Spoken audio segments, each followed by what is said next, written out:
Ela é paulistana, casada com médico, urologista, mãe de 2 filhas, uma advogada, outra juíza, olha, e também avó de Laura. Médica, psiquiatra, doutora e livre docente pela Faculdade de Medicina da Universidade de São Paulo, onde ela fez residência em psiquiatria. Ela também integra o quadro de professores do Departamento de Psiquiatria.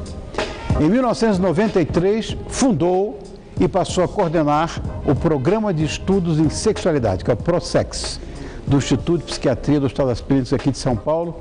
E é um grupo multidisciplinar de ensino, pesquisa, assistência, prevenção e serviço à comunidade. Desde então, ela ficou à frente do Núcleo de Medicina Sexual do Hospital das Clínicas, da USP, sendo orientadora de mestrado e doutorado e responsável, inclusive, pelo curso de especialização em sexualidade humana.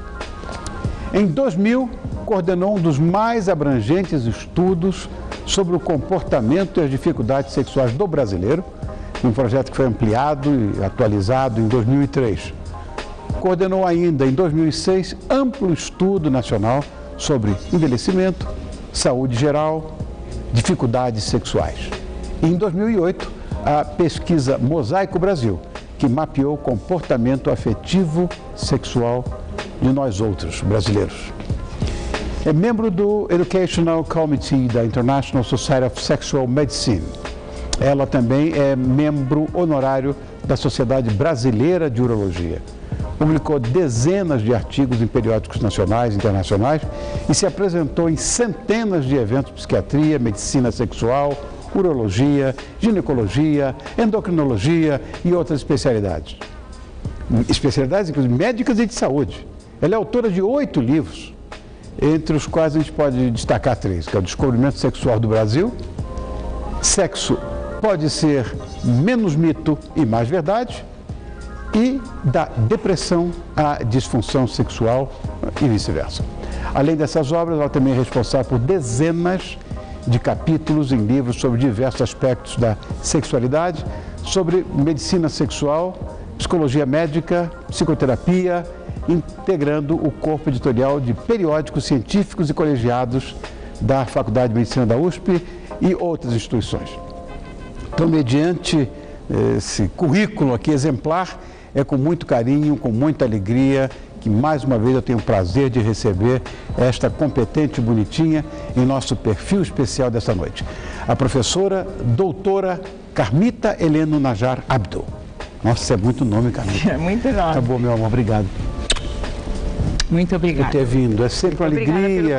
Imagina, é sempre uma alegria estar contigo. Tudo bom, meu amor? Tudo bom, muito linda, bom estar aqui. Linda. Muito bom estar aqui. Toda chique no último nível. Pois é, tô aqui para vir aqui no seu programa. Obrigado, meu amor. Carmita, minha família é de médicos, já comentei contigo isso uma vez, e a medicina era uma profissão, para a minha geração, inclusive, um tanto quanto, vamos dizer, masculina. Sem dúvida. E a sua área, então, psiquiatria, era mais ainda, né? Não se conhecia psiquiatra mulher. E falar sobre sexo era um mega tabu naquela época. Como é que foi ultrapassar todas essas barreiras?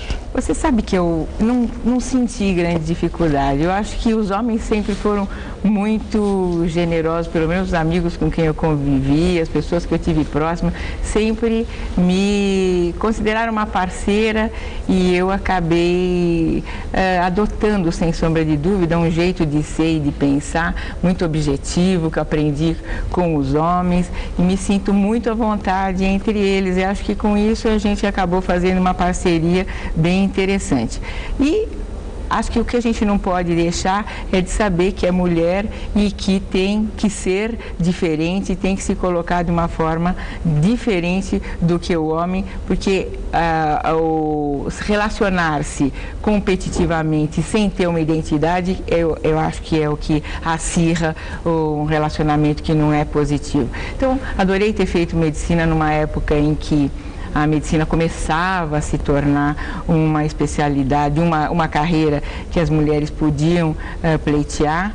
E hoje eu fico feliz de ver que muitas mulheres fazem medicina. Psiquiatria também hoje é uma especialidade eminentemente feminina. E sexualidade, eu acho que é de todos nós, né? Tanto homens quanto mulheres. Seguramente. Bom, eu acho que ainda hoje, não se fala abertamente, vamos dizer, numa sala de aula, e mesmo dentro de casa, é muito difícil falar sobre sexo. Eu acho que falar sobre sexo com nossos filhos ajuda. Eu não sei qual é a sua opinião em relação a isso, porque a minha garotada na adolescência, eu tenho 3 filhos, né?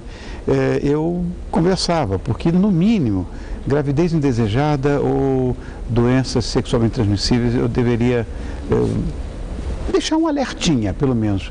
Você acha que é por aí? Todo pai tem que fazer isso? Sem dúvida. Eu vivo sempre dizendo que a melhor educação sexual é aquela que a família oferece. Porque na escola, você tem um professor que, às vezes eu fico até muito constrangida de ver como que se exige dele, que não teve educação sexual, está transmitindo para crianças e adolescentes.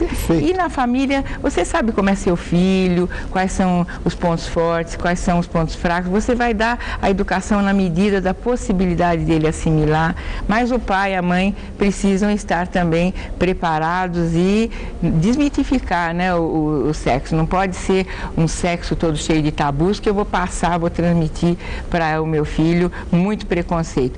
Então, com certeza, eu acredito que as novas gerações vão poder usufruir de educação sexual em família, porque estão sendo educados cada vez mais precocemente e o sexo vem se tornando um assunto de família. Aliás, uma das pesquisas que eu realizei mostra que já em 60% dos lares brasileiros esse assunto começa a ser cogitado como fazendo parte da educação.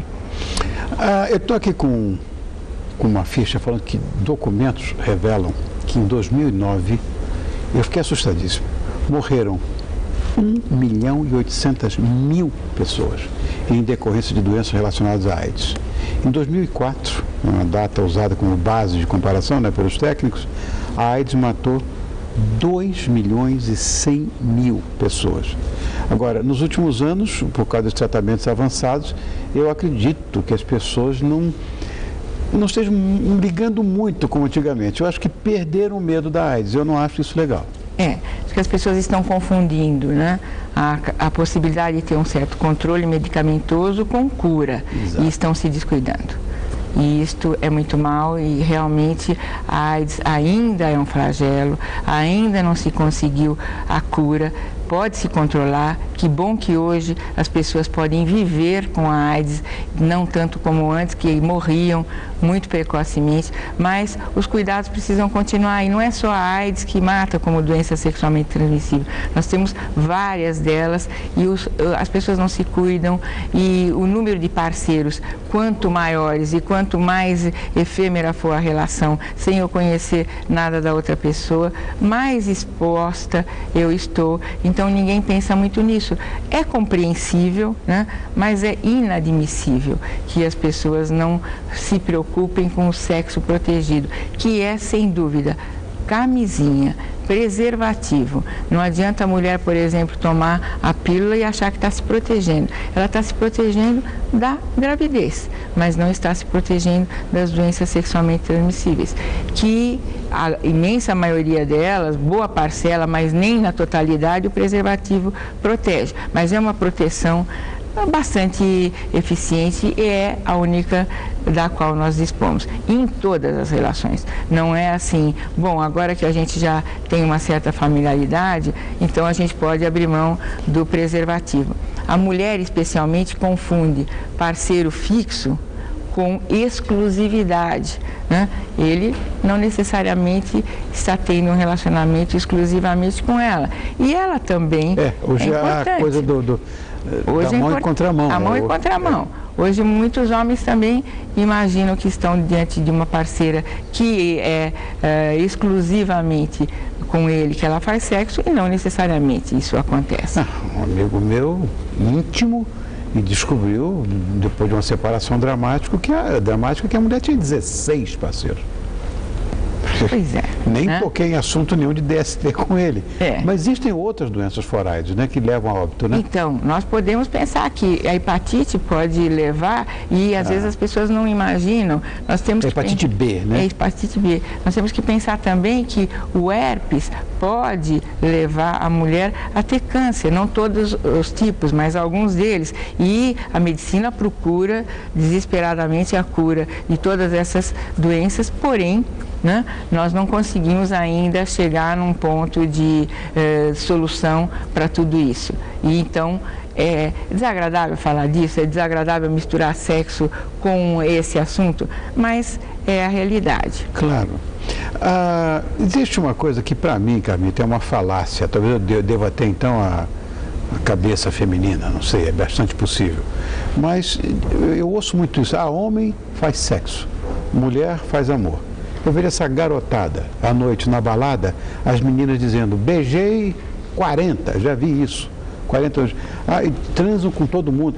E que maluquice é essa, então, de que essa regra imposta, socialmente imposta, de que homem faz sexo e mulher faz amor? Então, acho que estamos mudando muito, né? Não. Acho que as novas gerações vêm com uma cabeça bastante diferente. Mas até queria comentar que na pesquisa que eu fiz sobre o Brasil que vai dos 18 aos 100 anos, em idade que nós pesquisamos em termos de exercício da sexualidade, procuramos sempre idades já onde alguma experiência as pessoas tinham. E a mulher colocou o sexo como oitava prioridade numa série de 10. E o homem colocou como terceira. Então, o homem precisa primeiro se alimentar, em segundo lugar, convivência familiar, em terceiro lugar, o sexo. A mulher precisa dessas 3 e mais: saúde física, saúde emocional, trabalhar naquilo que gosta, ter um bom convívio social, e vai deixar o sexo para a oitava posição, só ganhando de exercícios físicos e férias. Então, você vê que a mulher, como diz o ditado popular, pelo menos aquelas numa faixa etária mais avançada do que a meninada, faz sexo, né, quando se sente bem, diz o ditado. E o homem faz sexo para se sentir bem. Então, isso é interessante, porque dessa mistura e dessas diferenças é que surge um balanço bem interessante. Embora, vamos dizer, não podemos dividir isso em gênero. Há pessoas que fazem sexo para se sentir bem e há pessoas que fazem sexo quando se sentem bem. Agora, beijar 40 numa noite, eu acho que nem é um exercício sexual, acho que é assim uma competitividade, acho que é um jogo que os adolescentes fazem para ver quem é o mais interessante, quem é o mais preparado para seduzir, quem é o que levou a melhor naquela noite. Tem uma outra coisa também, que muita gente que fala, que faz sexo todo dia, e a minha pergunta é a seguinte: depois de alguns anos de convivência, de relacionamento, existe um número, existe uma média saudável de relações sexuais? As pessoas falam em semanais, ou às vezes mensais. Eu acho tudo isso, eu pessoalmente, você é uma doutora nesse assunto, mas eu acho isso uma bobagem. Eu prefiro ainda a qualidade à quantidade. Com certeza. Existe média, não? Existe. Nós sabemos que o Brasil, em geral, Brasil jovem, Brasil que pode fazer sexo porque moram juntos, porque o complicado da frequência é quando você não tem lugar, quando você não tem facilidade. Mas vamos imaginar um casal jovem, a média de 2 a 3 relações por semana. Um casal na faixa dos 35 anos, então. Um casal na faixa dos 25 é capaz de fazer 4, 5 vezes por semana. Agora, quando nós vamos procurar saber das pessoas na faixa dos 60, dos 70 anos, aí essa média cai para uma relação por semana, que vai se tornando uma a cada dia, uma a cada 15 dias. E isso é perfeitamente compreensível. A necessidade diminui, a necessidade do exercício sexual. Não quer dizer com isso que tem alguma coisa errada. Tudo é mais lento, tudo é menos, né, de alguma forma, exigente. Eles se exigem menos em vários aspectos, inclusive no aspecto sexual. Camila, existem revistas ditas femininas, porque as coisas para os homens são mais escancaradas, né? O homem é mais visual, então revista de mulher pelada, revista masculina com alguns artigos. Já as mulheres não. As revistas mais, sei lá, que seriam ligadas a essa área masculina, não tem homem pelado, mas falam de sexo o tempo todo. Eu não vou dizer no ar que revistas são essas, muitas inclusive cópias de americanas, você sabe o que eu estou falando. Uhum. Sempre tem uma coisinha para melhorar a vida sexual. Eu não sei se são pessoas capacitadas para isso, mas eu queria ouvir de você se há alguma coisa que a gente possa fazer para que isso aconteça, para melhorar a vida sexual. Olha, a vida sexual é um parâmetro de saúde. Ai, que coisa boa. Parâmetro de saúde, né? Então, se a saúde vai bem, o sexo vai bem. E essa saúde tem que ser não só a física, como a emocional também. Claro. Hoje está mais do que provado que as doenças interferem, tirando o desejo sexual, como por exemplo a depressão, ou dificultando o desempenho do sexo, como por exemplo a hipertensão, a diabetes, que acaba levando a dificuldades de ereção. Pode, inclusive, uma doença que a gente fala, bom, mas o que tem a ver ter problema de coluna com sexo? Tem tudo a ver, a pessoa não tem a mobilidade, não tem a tranquilidade, dói, então ela passa a evitar. Então, tudo o que leva a um mal-estar, a um desconforto, a uma pior qualidade de vida, leva a um sexo de pior qualidade. Então, o segredo para um sexo bom é evitar sedentarismo, beber moderadamente, evitar cigarro, dormir o quanto cada pessoa necessita de fato, na medida do possível evitar estresse, não é? E uma alimentação balanceada. Quem dera evitar estresse. Pois é. Dormir bem. É. Hein, Márcio? A gente é que sabe, Márcio é nosso diretor. Uhum. Nós dormimos mal. Bom, tem uma outra coisa aqui que eu tenho uns dados que eu acho muito interessantes. Percentuais, eu tenho que me guiar por aqui, ó. Independentemente da cultura, quase 10% da população é homossexual, sendo 7% homens e 3% mulheres. Menos de 1% é bissexual e os 90% restantes são heterossexuais. Isso ocorre no mundo inteiro ou é só no Brasil? Não, esses são números mundiais. E, aliás, esses são números daqueles que se declaram, aqueles que de fato têm isso bem definido. E desde Kinsey a gente sabe que as pessoas absolutamente homossexuais e absolutamente heterossexuais são realmente uma porcentagem da população. Várias pessoas ao longo da vida experimentaram relacionamentos homo e heterossexuais até se definirem. Isso vai acontecer na segunda década da vida, em média, né? E esse número de bissexuais tão baixo, a gente sabe que hoje vem modificando, as pessoas querendo ter experiência com outras do mesmo gênero ou do gênero oposto. E o que é interessante de se